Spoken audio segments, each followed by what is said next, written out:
कि पाकिस्तान तहरीक इंसाफ के जो 103 कारकुन और रहनुमा जिन पर पे के आर्मी एक्ट के तहत मुकदमा दर्ज किया गया है, आर्मी एक्ट की वॉयलेशन की खिलाफ वर्जी है उन पे, बुशरा बीबी या इमरान खान की जो बहनें हैं उनकी रिहाई किसी डील का नतीजा है। मेरा ख्याल है कि अब क्योंकि अमेरिका में सदारती इलेक्शन बहुत करीब है और इंटरनेशनल लेवल पर पाकिस्तान में जो इंसानी हकूक की सूरत हाल है, प्रेस फ्रीडम की जो सूरत हाल है, उस पर बहुत से सवालात उठाए जा रहे हैं।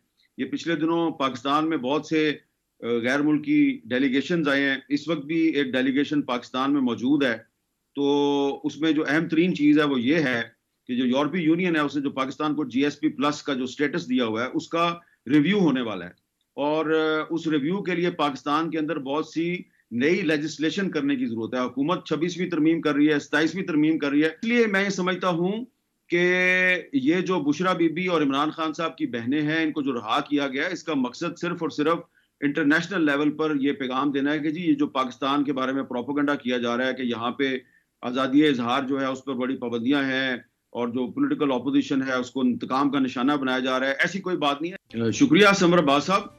देखें, ये तो हुकूमत के बहुत से वज़रा और जो हुकूमत के आला सती ज़राए हैं वो आज से नहीं बल्कि पिछले 3-4 दिन से ये बात कह रहे हैं कि जो 26वीं आईनी तरमीम है उसमें कुछ खामियां रह गई हैं और उन खामियों को दूर करना है। लेकिन जो मौलाना फजलुर रहमान और बिलावल भुट्टो साहब के जो करीबी ज़राए हैं उनका ये दावा है कि दरअसल जो 26वीं आईनी तरमीम के लिए जो पहला मुसवदा था, जो पहला मुसवदा बिलावल साहब को, मौलाना फजलुर रहमान साहब को हुकूमत की तरफ से दिया गया था, उस मुसवदे में मौलाना साहब ने और बिलावल साहब ने बहुत सी तब्दीलियां करवा दी थी। बिल्कुल।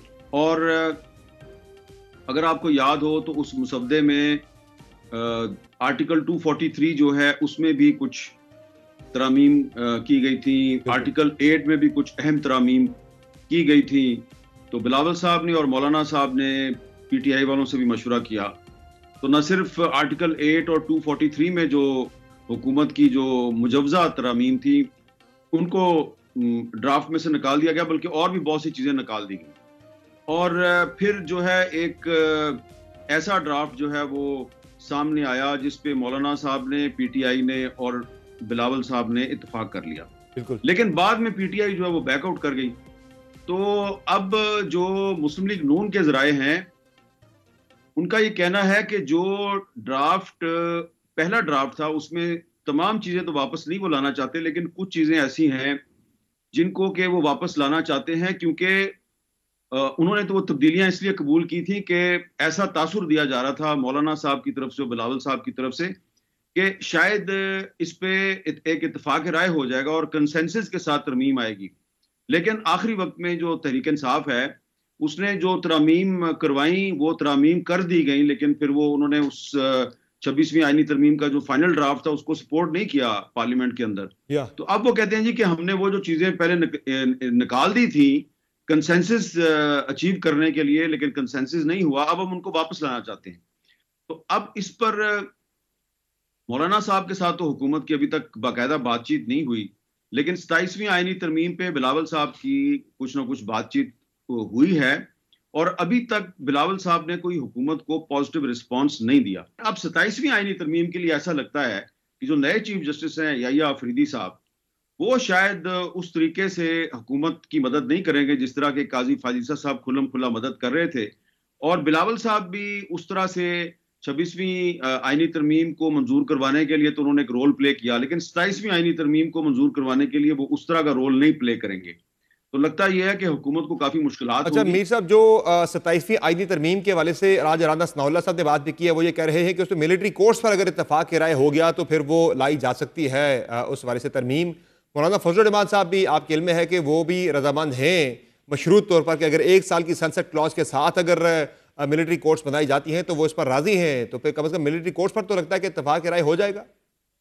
देखिए, मौलाना फजलुर रहमान साहब तो एग्रीड हैं, लेकिन इसमें आप ये मत भूलें कि जो नए चीफ जस्टिस हैं याहिया अफरीदी साहब, उनका जो मिलिट्री कोर्ट्स के इशू पे जो उनका स्टांस है वो क्या है। आपको याद होगा कि पिछले साल इस इशू पे पहले एक 9 मेंबर बेंच बना था, फिर उस बेंच के अरकान की तादाद कम होती गई, वो 7 हुई, फिर 5 हो गई, उसमें से काजी फायजीसा साहब निकल गए थे। और फिर जो आखिर में जो फैसला हुआ था, तो उसमें जो जस्टिस याहिया अफरीदी साहब हैं, उन्होंने ये वाज़ेह तौर पे ये कहा था कि पाकिस्तान तहरीक इंसाफ के जो 103 कारकुन और रहनुमा जिन पर पे के आर्मी एक्ट के तहत मुकदमा दर्ज किया गया है, आर्मी एक्ट की वॉयलेशन की खिलाफ वर्जी है उन पर मिलिट्री कोर्ट में मुकदमा नहीं चल सकता। ये जस्टिस याहिया अफरीदी साहब ने अपना जो नोट था, इख्तलाफी नोट, उसमें ये कहा था। उन्होंने जो बेंच था जिसको हेड जो है उस वक्त शायद बंदयाल साहब कर रहे थे और मुनीब अख्तर साहब जो हैं वो उनके साथ थे, उनकी सारी जजमेंट से तो उन्होंने इत्तेफाक नहीं किया था, लेकिन उन्होंने कुछ हिस्से जो हैं उनसे इत्तेफाक किया था। और उसमें यह बड़ा अहम था कि जस्टिस याहिया अफरीदी साहब ने यह कहा था कि किसी सिविलियन पर Pakistan army act military court में मुकदमा नहीं चल सकता। तो ये नए चीफ जस्टिस साहब की ये बड़ी एक वाज़ेह ओपिनियन है, अब उसको चेंज तो नहीं कर सकते ना। तो अगर मौलाना फजलुर रहमान साहब जो है वो 1 साल की सनसेट क्लॉज के साथ एक्सेप्ट कर भी लें और कोर्ट में जो है वो कोई पिटीशन दायर कर दे, तो फिर आप क्या करेंगे? तो इसलिए मैं समझता हूं कि बिलावल साहब जो हैं उनका ऑन बोर्ड होना जरूरी है। बिलावल साहब अभी तक मिलिट्री कोर्ट्स के मसले पे अभी तक हुकूमत के साथ ऑन बोर्ड अच्छा नहीं। मीर साहब, जो 26वीं आईनी तरमीम के बाद लगता है हुकूमती जो मकसद था वो पूरा नहीं हो सका कि जिन जजेस को बाहर करने के लिए प्रैक्टिस एंड प्रोसीजर एक्ट में मजीद तरमीम लाई गई थी, अब उसी में ज़ाहिर वो जजेस तो शामिल हो गए उस कमेटी के अंदर। मंसूर अली शाह साहब भी आगे और जस्टिस मुनीब अख्तर जो सबसे इंपॉर्टेंट जिनका मामला था वो भी आगे हैं। अब कोई खबर आ रही है कि मजीद तरमीम लाकर जो है इसी एक्ट के अंदर सीनियरिटी को भी फिर से रीडिफाइन गवर्नमेंट करने जा रही है और सीनियरिटी जो है वो जैसे ज़मीनुद्दीन खान से ताकि शुरू की जा सके और आईनी बेंच के अंदर ताकि इन जजेस की इंक्लूजन ना हो सके जिनको गवर्नमेंट नहीं चाह रही। देखिए, अब ये फैसला तो चीफ जस्टिस ऑफ पाकिस्तान ने करना ना। अब जस्टिस याहिया अफरीदी साहब जो हैं उनकी जो as chief justice of Pakistan appointment है उसको तहरीक इंसाफ ने मुस्तरद कर दिया है। हामिद खान साहब कहते हैं जी हम इनकी अपॉइंटमेंट के खिलाफ तहरीक चलाएंगे।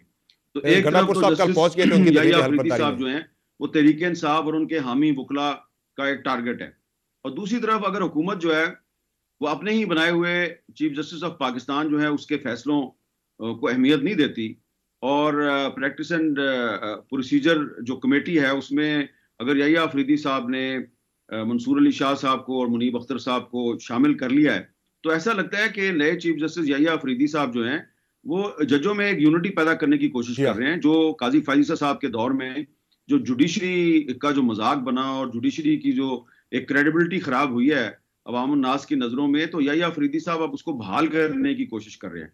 तो याहिया अफरीदी साहब की जो अपॉइंटमेंट है चीफ जस्टिस तहरीक इंसाफ तो पहले ही उसके खिलाफ है, तो अब हुकूमत भी अगर उनको कंट्रोवर्शियल बनाने की कोशिश करेगी तो फिर आप और मैं जो है वो ये सोचने पे मजबूर हो जाएंगे कि पाकिस्तान में जो सबसे बड़ा एक जो जुडिशरी का अदारा है सुप्रीम कोर्ट ऑफ पाकिस्तान, उसका फिर मुस्तकबिल क्या होगा।